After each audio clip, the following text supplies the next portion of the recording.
Hello everyone, welcome to my YouTube channel. आज की video basically इसलिए है कि हम कुछ टिप्स एंड ट्रिक्स शेयर कर लें बिफोर दी DSSB एग्ज़ाम। जैसे कि हमें पता है हमारे ऑलरेडी फॉर्म फिलअप हो चुके हैं for the post of PGT, TGT and PRT for the DSSB and election भी हो गया एंड इलेक्शन का रिजल्ट भी डिक्लेयर हो चुका है। तो फिर अब मोस्ट प्रोबेबली जो आपके पेपर होने वाले हैं that is in July month. Okay, so July month में आपके ये एग्ज़ाम कंडक्ट हो जाएंगे DSSB का। एग्ज़ाम तो होंगे, लेकिन उससे पहले हम कौन से टिप्स जो हैं फॉलो करें सो दैट हम जो अपना एग्ज़ाम है वो बेस्ट से बेस्ट दे पाएँ। तो अगर मैं बात करूं बिफोर द एग्ज़ाम, क्योंकि अभी नियरली 1 मंथ और 1.5 मंथ ही बचे हैं हमारे पास, तो हम इसको ज़्यादा से ज़्यादा प्रोडक्टिव कैसे बनाएं इस वीडियो में आज वो डिस्कस करने वाले हैं। अगर मैं बात करूं बिफोर द एग्ज़ाम कि हम बिफोर द एग्ज़ाम से पहले हमें क्या करना चाहिए सो दैट हम बहुत अच्छा परफॉर्म कर पाएँ अपने टेस्ट में। तो कोई भी एग्ज़ाम हो, आप किसी भी एग्ज़ाम में बैठने जा रहे हैं, तो first tip that you have to follow, जो आपको फॉलो करनी है वो है ये कि आप उस एग्ज़ाम के PYQ क्वेश्चन सॉल्व करें, that is previous year question. क्योंकि कोई भी एग्ज़ाम है, हर एक एग्ज़ाम अलग अलग होता है, तो हम कैसे जान पाएँ कि क्वेश्चन कहाँ से, कौन से चैप्टर से लेते हैं, बेसिकली क्या लेवल रहता है क्वेश्चन का। तो वो इधर उधर से जानने से अच्छा है टू बी वेरी बेस्ट कि हम जो उसके प्रीवियस ईयर जैसे वो क्वेश्चन पेपर या क्वेश्चन या एग्ज़ाम कंडक्ट करा रहे हैं उससे गो थ्रू करें, राइट। कि इससे पहले कैसे क्वेश्चन पूछे जा रहे थे, क्वेश्चन का लेवल क्या था, तो हमें काफ़ी कुछ चीज़ें जो है पता चल जाती हैं। ऐसा लगा लो अगर 100% है हमारा, तो नियरली 70-80% तो आपका वहीं पर क्लियर हो जाता है माइंडसेट कि आपको कैसे अप्रोच करना है इस एग्ज़ाम को। सो फर्स्ट थिंग, आपको जो है प्रीवियस ईयर क्वेश्चन देखने हैं, नॉट जस्ट देखने हैं, उसको सॉल्व करने हैं। और क्वेश्चन आते हैं कितने सॉल्व करने हैं, तो at least you have to solve the 10 previous year question. ये सिर्फ मैं DSSB की नहीं कह रही, ये आप कोई भी एग्ज़ाम दे रहे हैं फ्यूचर में, चाहे वो CTET का हो, चाहे वो DSSB का हो, चाहे वो NVS का हो, चाहे वो KVS का हो, ठीक है। आपको सबसे पहले यही अप्रोच होनी चाहिए कि that you have to solve the previous year question, one thing. Next चीज़ क्या है, आपको सिलेबस से पूरा गो थ्रू करना है। अब मेरे कहने का मतलब क्या है सिलेबस से गो थ्रू करना, मतलब ऐसा नहीं कि आप रेंडमली कुछ भी पढ़ते जा रहे हो। मतलब होता है ना कई बच्चे कि कुछ भी उठा लिया, भाई पढ़ने से मतलब है, हमारा पेपर है तो हमें बस पढ़ना है। तो वो चीज़ नहीं करनी हमें, कि हमारा हर एक एग्ज़ाम का एक पर्टिकुलर सिलेबस होता है जो कि हमें फॉलो करना है, ठीक है।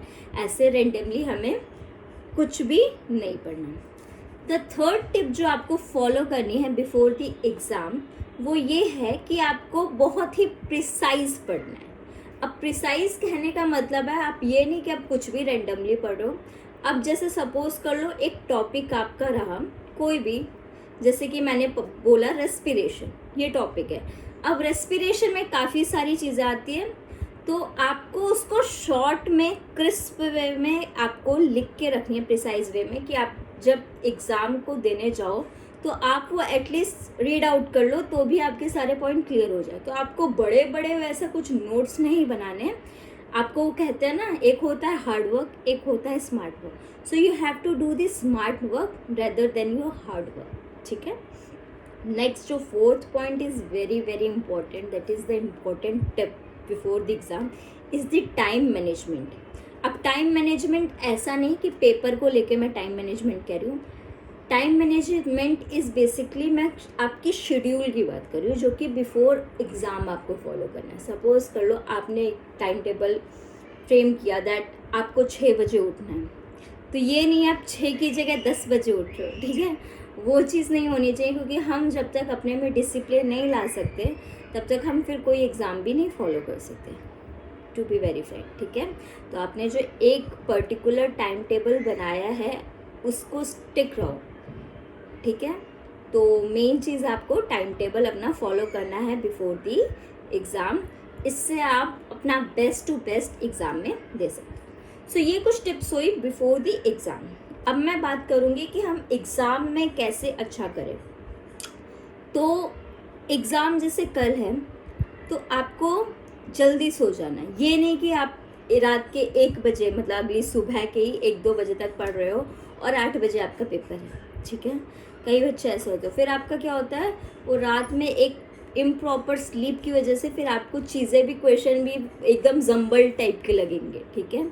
तो वो चीज़ नहीं करनी है आपको। प्रॉपर 8 आवर्स की, 6 आवर्स कहते हैं but I will say 8 hours की आप प्रॉपर स्लीप लेके जाओ बिफोर द एग्ज़ाम, ठीक है। एक प्रॉपर स्लीप होनी चाहिए। दूसरी चीज़, बहुत हरी अप नहीं करना है पेपर में कि भाई क्या होगा क्या होगा, वो वाली चीज़ नहीं करनी, ठीक है। ध्यान से क्वेश्चन पढ़ना है, देन उसके आंसर टिक मतलब जो भी है आपको टिक करना है। एक चीज़ ये हरी अप का मैंने बताया कि कई कैंडिडेट्स गलतियाँ कर देते हैं। सपोज कर लो आपसे पूछ लिया which of the following option is incorrect. अब हम लोगों के माइंड में तो क्या माइंड सेट रहता है कि अच्छा करेक्ट वाला ऑप्शन पूछा है, तो फर्स्ट पे ही टिक कर देते हैं। वो देखते हैं भाई नीचे वाले 2 और भी सही थे, आंसर था 4, आपको इनकरेक्ट वाला बताना था, ठीक है। तो ये काफ़ी फ्रिक्वेंटली ये गलती देखी गई है। देन अच्छे से time management before the exam भी करना है एंड इन द एग्ज़ाम भी करना है, ठीक है। कोई अगर जो क्वेश्चन है वो बहुत टाइम कंज्यूमिंग हो रहा है तो प्लीज़ उसको बाद के लिए छोड़ें, क्योंकि हम उस एक क्वेश्चन की वजह से 10 इजी क्वेश्चन जो है अपने हाथ से मिस आउट कर देते हैं due to time lacking, okay. Then after the exam आपने अपना जो है before exam proper schedule follow किया, प्रीवियस ईयर क्वेश्चन फॉलो किए, सिलेबस अच्छे से गो थ्रू किया, देन एग्ज़ाम में अच्छे से एग्ज़ाम दिया, हरी अप नहीं किया, टाइम मैनेजमेंट अच्छा किया, देन आफ्टर द एग्ज़ाम भी आपको स्ट्रेस नहीं लेना है।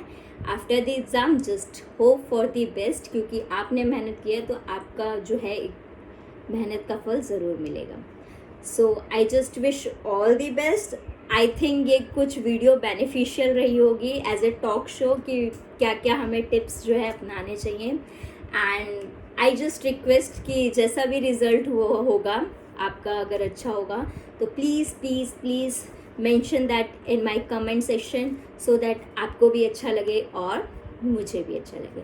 Thank you so much for listening. Thank you.